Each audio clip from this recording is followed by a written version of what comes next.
Boa tarde, eu me chamo Luciane e eu faço parte do PyLadies de Blumenau e eu sou também back-end na Serasa. E para quem não está me vendo, eu sou uma pessoa branca, tenho cabelos compridos castanhos e estou usando uma blusa preta. Avisos, né, sobre o Job Fair, das 12 às 14 e após as 20 no canal de voz do Giant Steps. E lembrando, né, as dúvidas devem ser mandadas no canal de texto Trilha PEP 8 no Discord. E a hashtag para postar nas redes sociais é a hashtag PaiBR2020. E é uma honra, né, apresentar o Daniel. Ele tem como propósito, né, impactar a vida através da tecnologia, levando saúde financeira a milhares de brasileiros e brasileiras. Ele é back-end developer, tech leader na Serasa, ele é especialista em aplicações web de alto desempenho, e Rasa Framework AI e chatbots é o que move ele no momento. E o nome da palestra é Construindo Chatbots com Rasa Framework. Agora eu vou passar a palavra ao Daniel, uma ótima palestra. Valeu, Lu. Boa tarde, galera. Boa tarde a todo mundo. Então, com todos vocês, né? Minha primeira participação aqui na Python Brasil. Então, eu quero trazer um conteúdo legal para vocês. Eu quero trazer um case do uso do Rasa Framework dentro do Serasa, né? Do nosso chatbot lá, que é a Bel. Eu vou fazer um overview sobre os recursos desse framework, né, e mostrar um caso real de seu uso em produção com aplicação massiva, mostrando que ele é realmente uma aplicação muito poderosa e pode ajudar muita gente aí com o seu uso em cenários críticos. Então vamos lá, eu vou falar um pouco sobre mim, né? Eu sou graduado pela UFRPE no curso de Sistemas de Informação. Já estou aí atuando na área de desenvolvimento há um pouco mais de 10 anos, trabalhando com Python. Meu início de carreira foi principalmente com PHP, mas agora eu estou atuando mais com Python. Também já atuei com um pouco de JavaScript e Java. Sou back-end developer, como a Lu falou, e tech leader na Serasa, né? Atuo dentro da squad de growth no Serasa, então a gente tem alguns braços ali, e um desses braços é o time ali de chatbot. Sou especialista em aplicações de alto desempenho, então dentro do Serasa a gente tem um desafio gigante, um desafio diário, que a gente lida com muita volumetria, né, e muitos acessos, principalmente quando tem campanha televisiva e campanhas de mídia na web. Então, a gente tem um trabalho gigantesco aí, né, dentro da nossa stack, dentro do nosso dia a dia, relacionado a desempenho e disponibilidade de nossas aplicações, né. Eu sou amante de IA desde o início da faculdade, ali gosto muito do assunto, gosto muito de dados, ciência de dados, inteligência artificial, e chatbot aí é o que está me movendo atualmente.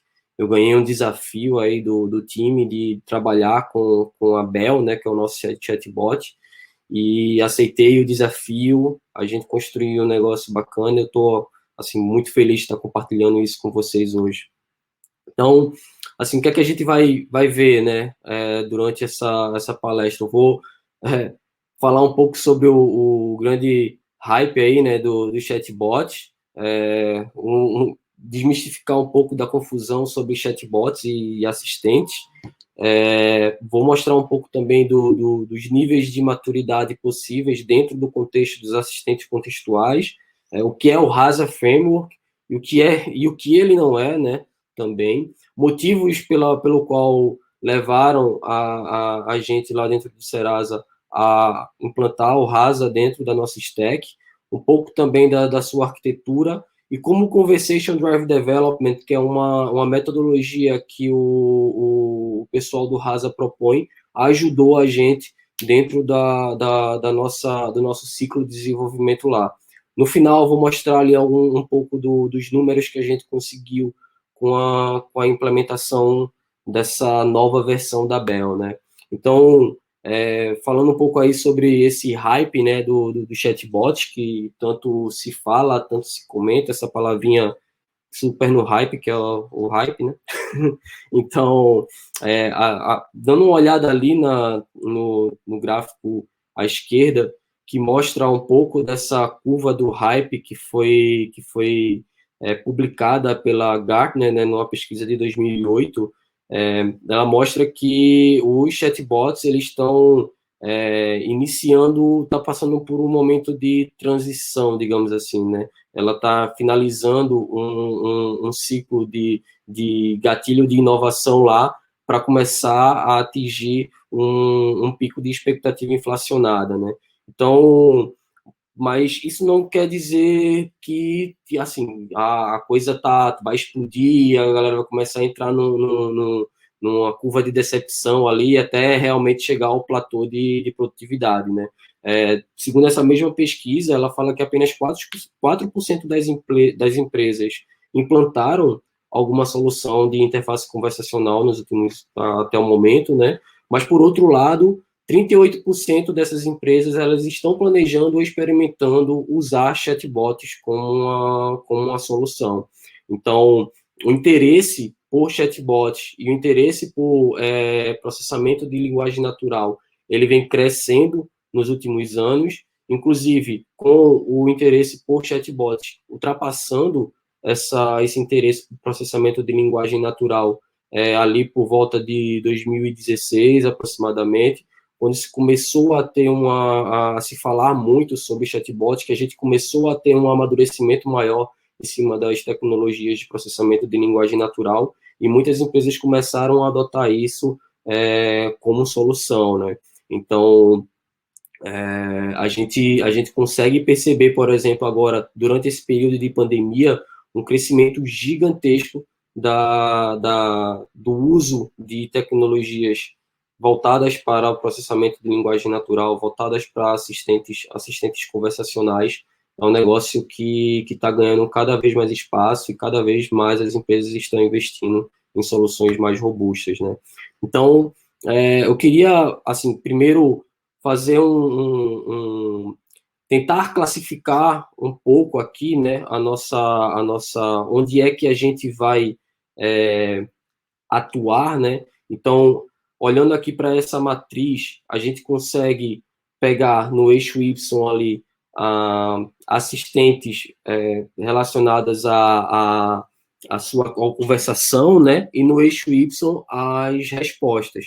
Então, a gente consegue montar mais ou menos onde que cada coisa se aplica e qual o nível de dificuldade para se conseguir implementar essas soluções. Então, se a gente pensa em assistentes de domínio aberto, né? Ou seja, são assistentes que eles podem falar sobre qualquer coisa, eles podem entender, na verdade, sobre qualquer coisa, é impossível de a gente conseguir gerar um modelo com respostas baseadas em retrieval, né? Em respostas de recuperação. Eu tenho uma base de respostas ali direcionadas a um determinado tema. Então, nesse contexto, quando a gente vai para modelos generativos também baseados em respostas, como o GPT-3, e a gente associa isso a modelos de conversação de domínios abertos também, a gente tem um cenário onde a gente tem uma inteligência geral ali que é muito difícil de se implementar. Eu acho que pouquíssimas soluções hoje conseguem atingir esse nível de generalização, digamos assim, né? Descendo um pouco mais, a gente tem os modelos Smart Machine ali, que são assistentes conversacionais com domínio fechado, mas que têm respostas generativas. Então, você consegue associar assistentes que têm um domínio exclusivo em uma determinada área, vamos supor a área financeira, com algoritmos de generativos ali para conseguir criar respostas parecidas com as respostas dos seres humanos, né? E, por último, a gente tem o que é o mais comum e o que a gente mais vê hoje, que são os assistentes baseados em regras. Eles são, dentro desse contexto, dessa matriz inteira, aí, são os mais fáceis de serem produzidos, de serem implementados, é o que a grande maioria da indústria adota hoje em dia. Mas entrando um pouco mais a fundo dentro desses assistentes baseados em regras, a gente tem também uma pirâmidezinha ali de evolução em cima desses assistentes, né? Então, a gente consegue entrar ali logo no primeiro nível com assistentes baseados em botões ou menu, que são aqueles modelos mais simples, onde o usuário ele não consegue falar com o seu assistente, com o seu chatbot ali, é única e exclusivamente aquela opção, então você não tem muito o que fazer. Aí, evoluindo um pouco mais, a gente tem os assistentes que são baseados em palavras-chave ali, então você dá uma lista de opções para os usuários, para o usuário, e ele vai ter que escolher uma daquelas opções e digitar aquilo. Você até consegue aplicar um pouco de inteligência artificial em cima desse contexto, mas ele não vai sair muito daquela ideia ali de reconhecer palavras-chave dentro de um texto que o usuário vai falar. Então, eles são assistentes muito robóticos, geralmente ele não lida bem com cenários onde o usuário ele sai um pouco daquilo que foi programado para ele, e normalmente se vê esses bots, né, esses assistentes, trabalhando com árvores de decisão ali, são muito propícios a esse tipo de tecnologia. E, por último, os assistentes contextuais. Os assistentes contextuais, eles são modelos baseados em inteligência artificial, tanto na parte de entender o que é que o usuário está falando através da aplicação de alguns modelos pré-treinados, que podem acontecer, você usar um Space ou um Meet da vida para conseguir entender sobre o que o usuário está falando, ou até mesmo criar um modelo específico, como é o nosso caso, a gente tem um modelo exclusivo para a área de finanças atuando em cima da Bell.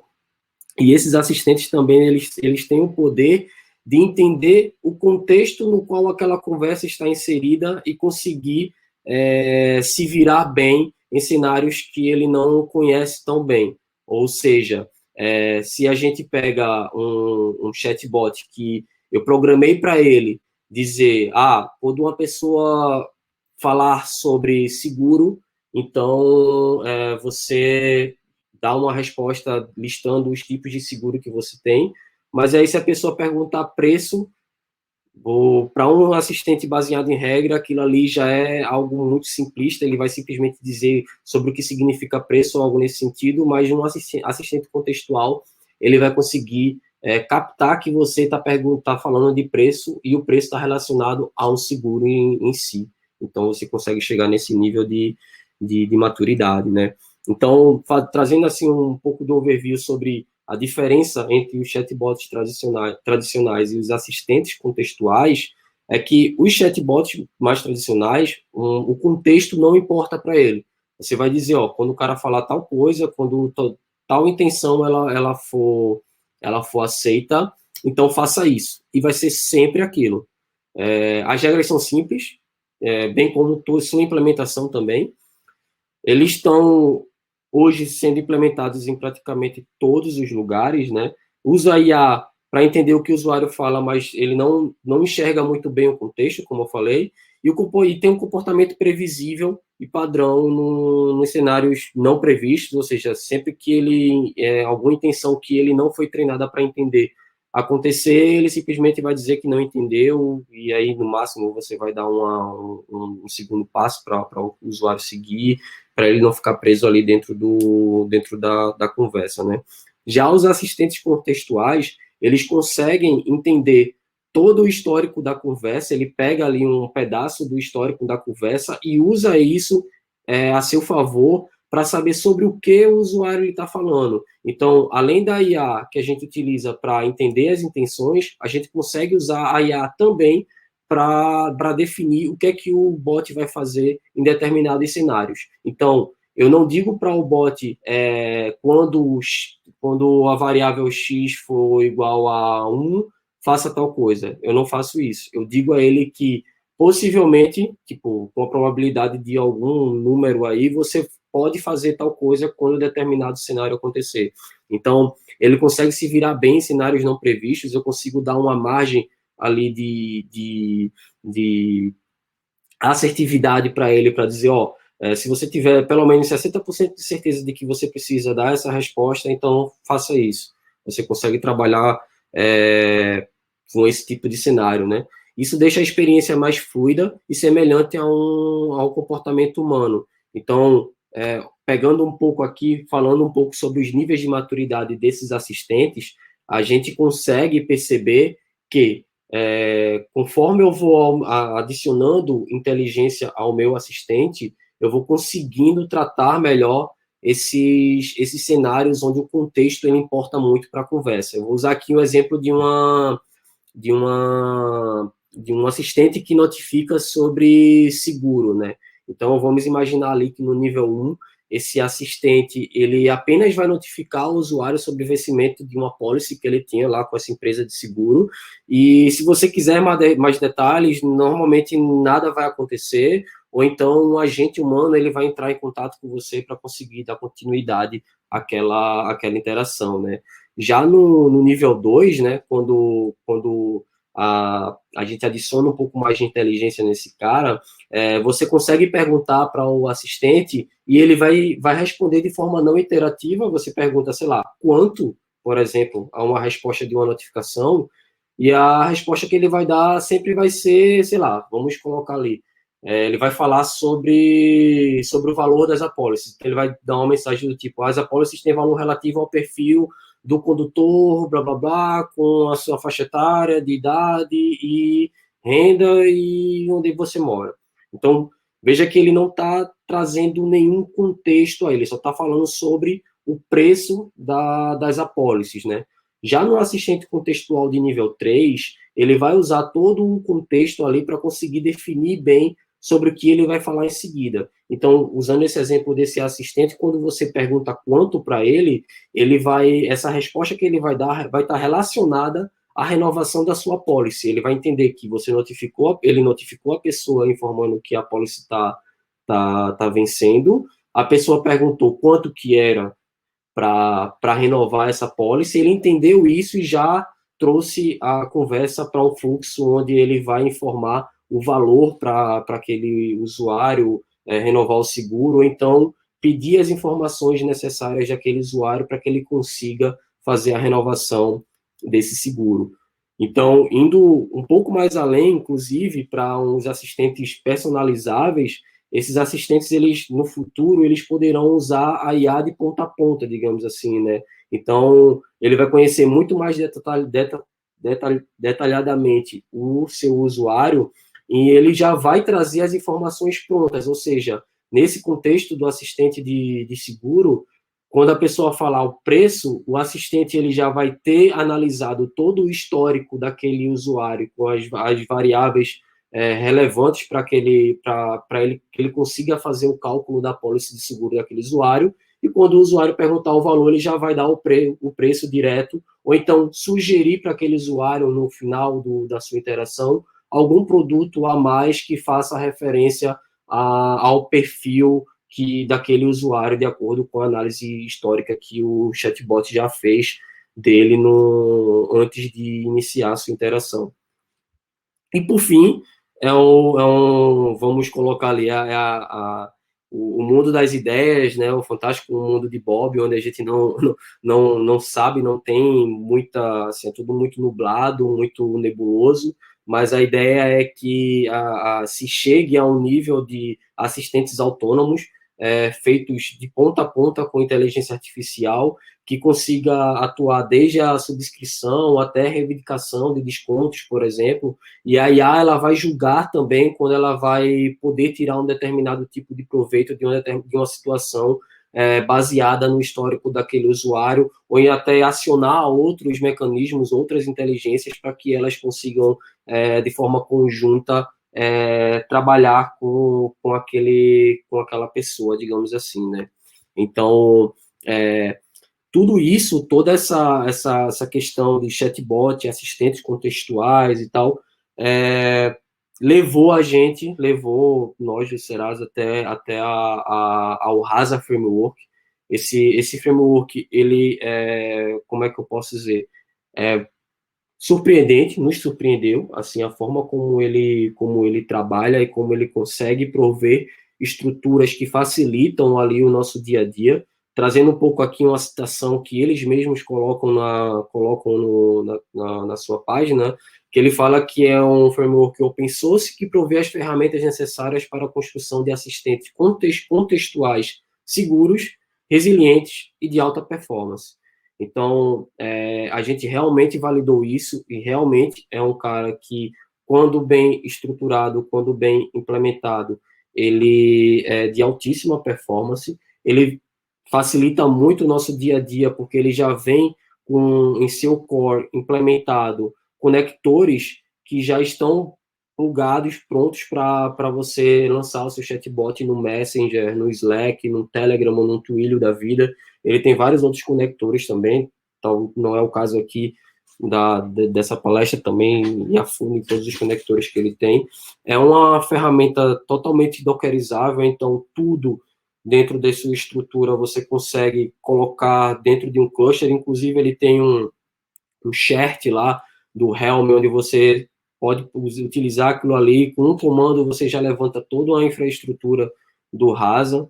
Ele é altamente customizável, você pode, sei lá, a qualquer momento você vai lá no núcleo do framework, pode mudar alguma coisa que você quiser, contribuir com o framework, a comunidade é muito ativa, tem muita gente bacana lá, e nada também impede você de criar um fork ali para uma coisa específica que você tem e trabalhar em cima disso. Então, isso é muito bom. Ele tem um aprimoramento interativo e evolutivo muito forte, você consegue, um pouco mais à frente eu vou falar, quando eu for falar do CDD, né, a gente vai ver que o aprimoramento interativo ele é muito importante quando você está evoluindo o seu assistente virtual, porque você vai jogando para ele diferentes cenários, vai conversando com ele em tempo real ali e já vai apresentando novas situações e no final você gera um modelo com aqueles dados que acabaram de ser apresentados para ele e você vai sempre evoluindo isso, né? Os dados que você utiliza para treinamento, eles ficam indoor, ou seja, você não depende de nenhuma ferramenta de terceiro, como, por exemplo, o Dialogflow, o IBM Watson, tudo dentro da sua própria estrutura, que é o Rasa NLU, que ele utiliza para poder fazer o treinamento dos modelos, né? Então, você não precisa plugar nesses tipos de ferramenta, tudo acontece sei lá, num localhost, digamos assim. E também ele facilita muito na entrega contínua, né? Então, esse ciclo aí de desenvolvimento, onde você está fazendo uma evolução contínua do seu chatbot, precisa ter um mecanismo de entrega contínua bem estruturado, funcionando bem para que todos os envolvidos ali durante o desenvolvimento da solução possam trabalhar em harmonia, né? Então, aqui um os principais fatores, né, que levaram a gente à escolha do Rasa é que, contextualizando um pouco, né, antes do uso do Rasa, a gente já tinha a Bel, ela já fazia as coisas que ela já fazia antes, que era fechar dívidas, ajudar os brasileiros a quitarem suas dívidas e ficar com um nome limpo. Então, mas a gente tinha um parceiro, né, que atuava junto conosco nessa solução. Só que conforme a gente foi ganhando volumetria, conforme a gente foi saindo na mídia e esse canal ele foi ganhando relevância, os custos eles foram ficando totalmente fora da realidade. Então, não se pagava, era um produto que realmente não dava certo por conta do valor excessivo que era trabalhar com essas ferramentas de terceiros, né? Outro ponto era a nossa alta volumetria, então toda vez que a gente tinha uma campanha televisiva, a gente ficava fora, então a gente tinha muito problema de não ter visibilidade do que estava acontecendo dentro da estrutura do parceiro, então isso era muito frustrante, a gente perdia horas e horas e horas tentando entender o que estava acontecendo ali com o chatbot. Então, e outro ponto também é a manutenção excessivamente complexa.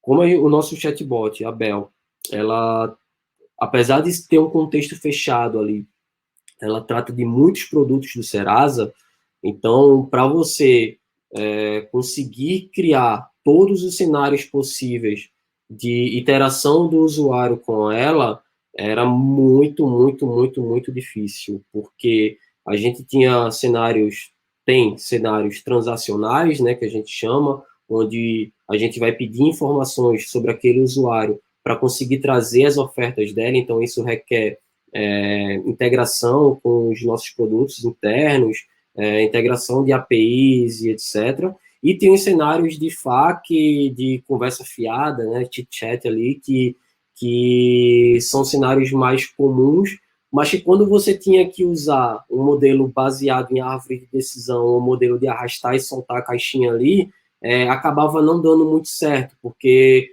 não era possível de você prever todos os cenários possíveis. Então, isso era muito ruim para a gente. Chegou um momento que, para dar manutenção, para mudar um estado da conversa ali, a gente passava 2, 3 horas tentando só para entender o modelo e conseguir fazer algum tipo de alteração. Rastreamento de conversas limitado, a gente não conseguia ter visibilidade do que estava acontecendo até as requisições chegarem em nossas APIs de integração, né? Mais uma vez, dificuldade no aprimoramento da experiência, então por conta dessa complexidade em dar manutenção, a gente tinha muita dificuldade em aprimorar a experiência do usuário ali, e tinha muita dependência também de agentes externos de inteligência artificial, como da Dialogflow, que já deixou a gente na mão também em momentos de altíssima volumetria. Eu acho que quem já trabalha com Dialogflow sabe que existem as limitações ali, tanto na parte paga, mas também existem limitações na parte, ao contrário, né? Existem limitações na parte free, mas também na parte paga tem algumas limitações de lá que tava dando problema para a gente nos cenários de alta volumetria. Então, o que é que levou a gente, né, a escolher o Rasa? Por ser open source, por ter um deploy totalmente indoor, por ter uma manutenção fácil e rápido de dar um pontapé inicial ali, por ter uma comunidade muito ativa. Você vai lá dentro da comunidade do Rasa, o pessoal está sempre disposto a lhe ajudar. É um modelo evolutivo, eles estão em evolução constante. Você consegue perceber bem assim a evolução do framework, para onde que ele está querendo seguir, isso é muito claro. Então, o suporte da comunidade e dos próprios criadores do Rasa também, ele é um suporte muito ativo e ajuda bastante. E, por fim, a performance e escalabilidade, né? A gente tem esse cenário de performance muito forte no nosso dia a dia, e a gente precisava de uma solução que fosse muito performática. A gente avaliou também outros frameworks aí de mercado, com open source, enfim, e realmente depois de todas as análises que a gente fez, depois das POCs que a gente implementou e os testes que aplicamos, o Rasa realmente se mostrou a solução mais completa, digamos assim, né?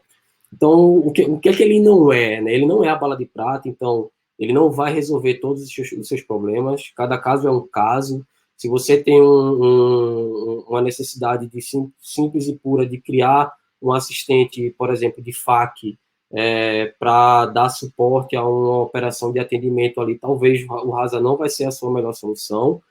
Talvez você consiga, inclusive, ferramentas de community aí, que você não vai pagar nada, que você não precisa manter uma infraestrutura que vai lhe atender muito melhor do que o Rasa. Ele também não é um canivete suíço, apesar de todos esses benefícios que eu falei aqui, ele também não tem tudo são flores, né? Você vai encontrar problema, vai ter situações em que o Rasa ele não vai resolver 100% dos problemas, então é preciso analisar com cuidado o cenário onde você quer aplicar a solução. Ele não é uma plataforma de voz. Se você quiser criar chatbots baseados em voz, você precisa ter uma segunda ferramenta para poder fazer essa transcrição de voz para texto e vice-versa. É muito importante isso. E também ele não trabalha com respostas generativas. GPT-3 é uma coisa, Rasa é outra, são coisas totalmente distintas, apesar de que agora, na versão 2.0 do Rasa, é possível você criar uma API de respostas, ou seja, toda vez que você quiser uma resposta um pouco mais customizável, você consegue consumir uma API própria sua e você consegue plugar talvez um algoritmo de respostas generativas ali mas o seu núcleo não trabalha com esse tipo de tecnologia, beleza? Aqui um pouco das terminologias, né, algo que eu vou falar um pouco aqui no decorrer da palestra, ou que já falei, que são as intenções, né, que é tudo que o usuário, ele sobre o que ele quer falar ali com o seu chatbot, as entidades que são representações do mundo, por exemplo, um sabor de pizza, ou a pizza, ou um lugar, é tudo tratado como uma entidade no Rasa. As ações, tudo dentro do Rasa é considerado ação. Então, cada vez que você fala com o chatbot, a partir do momento que você fala, você executa uma ação e o Rasa vai responder através de uma ação.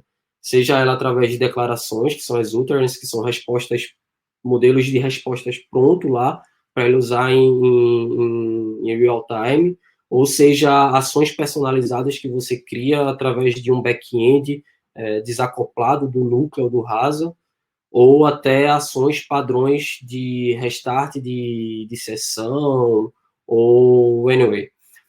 Os modelos, então, são os arquivos que se geram, né, são os artefatos gerados depois que você treina o seu chatbot, né, você vai definir ali todo o seu dicionário, digamos assim, montar as suas intenções, montar as suas histórias, apresentar isso para o bot, treinar, e no final você vai ter um artefato que é o modelo que você vai usar para carregar dentro do seu chatbot, né?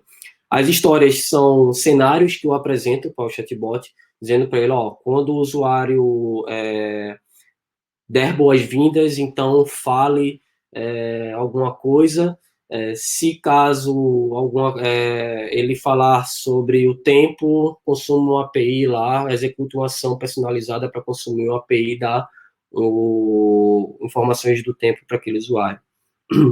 As regras são modelos onde eu consigo definir regras padrões que vão ser aplicadas em qualquer momento da minha trajetória da conversa lá, né? Então, eu não preciso, no momento em que eu estou criando histórias, eu não preciso definir explicitamente, por exemplo, uma resposta para quando o usuário ele se despedir.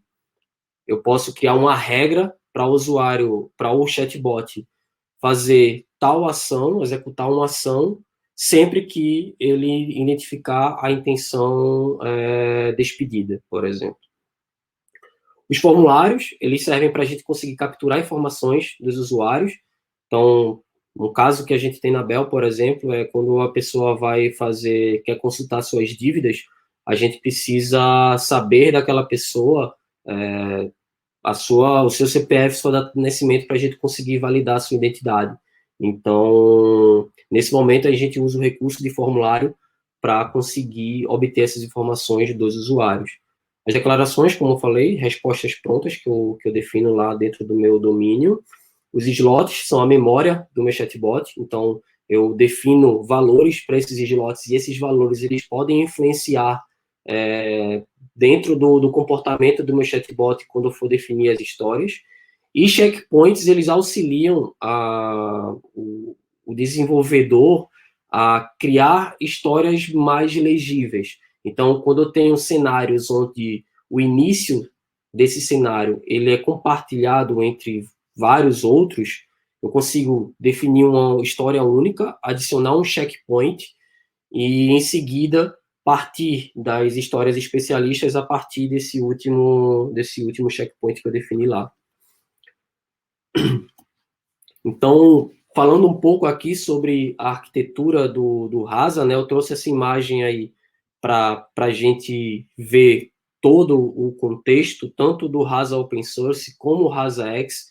O Rasa X é como é que eu posso dizer? É uma solução community que o pessoal do Rasa desenvolveu para ajudar você a aplicar os princípios do Conversation Driven Development. Então, é uma interface visual que ajuda bastante a parte não técnica da equipe a estar fazendo o trabalho de aprimoramento do bot. Então, você consegue conversar com ele lá dentro, você consegue analisar as conversas antigas, você consegue visualizar novas intenções, onde o chatbot ele não teve um nível de assertividade muito bom, então ele vai pedir para você dizer sobre o que aquilo ali significa. Você consegue fazer uma série de tratativas a partir dessa interface. Nada que você não consiga fazer dentro do próprio Rasa Open Source, mas para as pessoas não técnicas, o UX, UI, os designers de interfaces de chatbot, eles se beneficiam muito mais dessa solução, por assim dizer, né?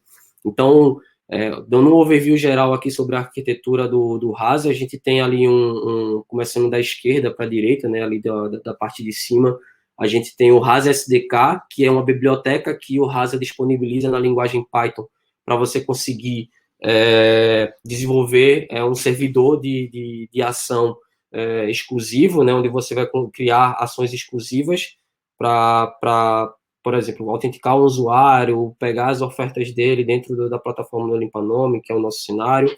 Você vai ter um Tracker Store, que esse Tracker Store pode ser um Redis da vida, onde você vai salvar as mensagens, as conversas ali, ou você pode usar um Mongo, um Postgres, se você quiser uma persistência um pouco maior.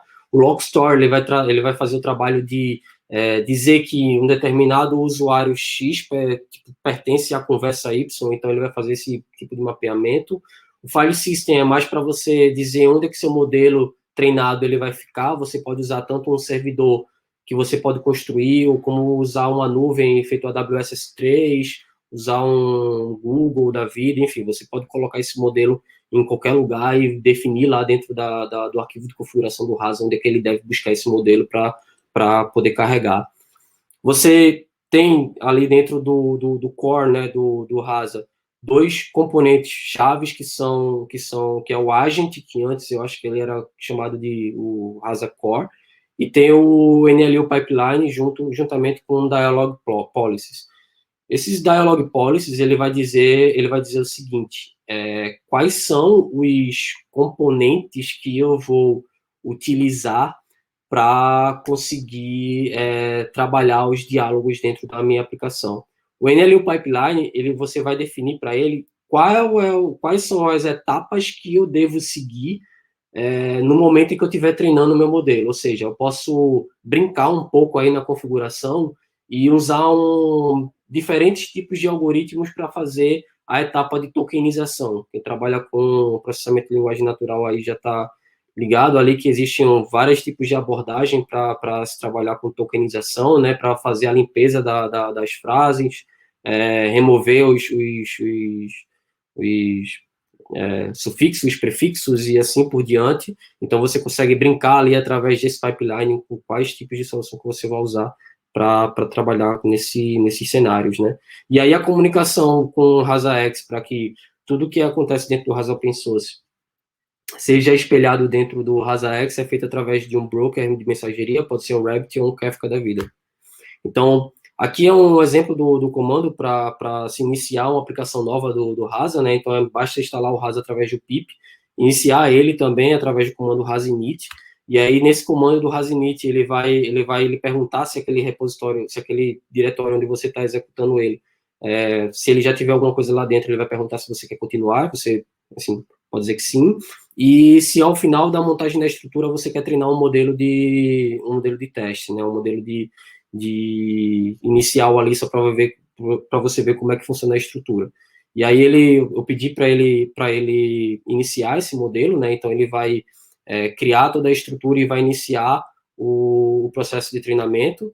E aí aqui é mais uma figura, né, mostrando esse processo de treinamento, onde a gente tem para cada pipeline lá que eu defino dentro da minha configuração, ele vai executar esses treinamentos ali. Então ele vai começar a aplicar alguns componentes, como um mapeador de sinônimo, um classificador fallback, enfim, o modelo em si, ele vai treinar, vai dizer o tempo médio de resposta que estimado, né, até ele treinar, e o artefato final vai ser um arquivo no formato tar.gz.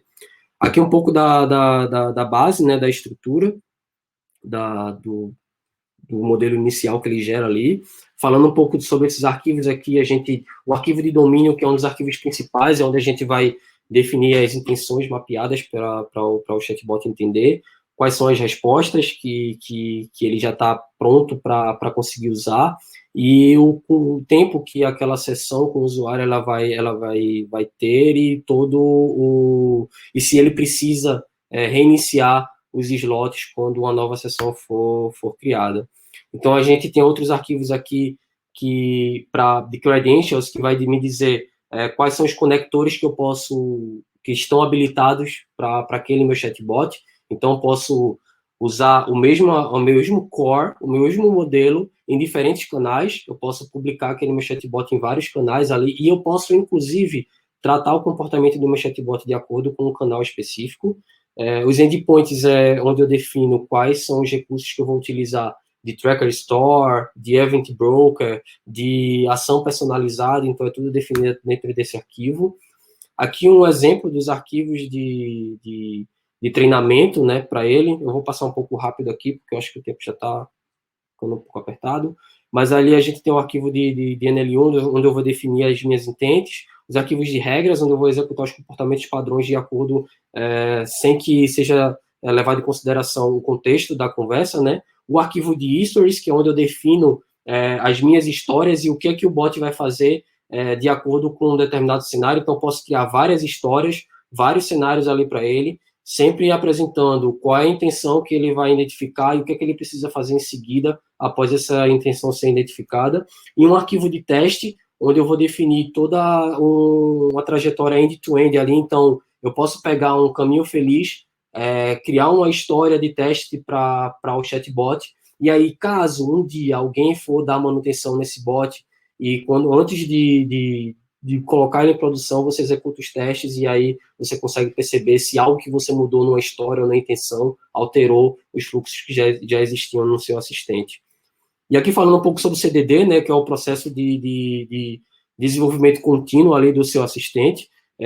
Basicamente, ele fala para você ouvir o seu usuário e usar esses insights para melhorar o seu assistente. É composto de 6 etapas. A primeira que é compartilhar, que é o mais importante de todas. Compartilhe o seu assistente com os usuários. Você nunca vai saber o que é que o usuário quer. Só quem sabe o que o usuário quer é o próprio usuário. Então, quanto mais cedo possível você conseguir compartilhar o seu assistente, melhor. Revise essas conversas, anote tudo que for relevante, teste esses novos cenários, rastreie as conversas para que você consiga ter uma visibilidade da evolução do seu bot e corrija caso seja necessário. Então, é um processo que requer bastante colaboração, conhecimento profundo, domínio do usuário final. Então, é um processo que requer o trabalho em conjunto, tanto dos UX design ali de contexto, né, de assistentes, quanto da equipe técnica.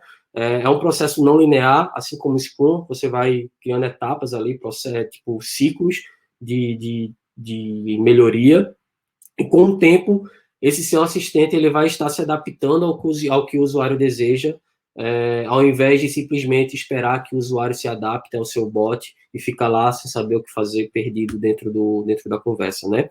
Então, aqui algumas dicas que eu queria deixar com a comunidade é que compartilhe sempre o seu assistente virtual o mais cedo possível. Como eu falei, deixe que os usuários eles digam o que querem fazer, não que você adivinhe o que os usuários vão querer fazer. Disponibilize um tempo para que você possa fazer uma análise em cima das conversas que o seu assistente tem. É preciso entender, né, como o assistente lida com os diferentes cenários e situações, para que você consiga priorizar melhor onde é que você vai alocar os seus esforços, né? E tente encontrar maneiras de identificar as conversas bem-sucedidas e as que falham. Use as conversas bem-sucedidas para criar modelos de testes end-to-end, para você sempre validar que aquilo ali vai estar sempre ok, e use as conversas que falham para você conseguir trabalhar um processo de aprimoramento do seu chatbot para que ele sempre esteja em plena evolução. Então, finalizando aqui, né, falando um pouco sobre os resultados que a gente adquiriu depois que a gente trouxe o Rasa para dentro da nossa stack. Então, foram 3 meses de desenvolvimento, a gente reutilizou boa parte das integrações que a gente já tinha em execução. A gente realmente trouxe apenas o núcleo, digamos assim, do Rasa para dentro da nossa aba ali, né, para conseguir performar.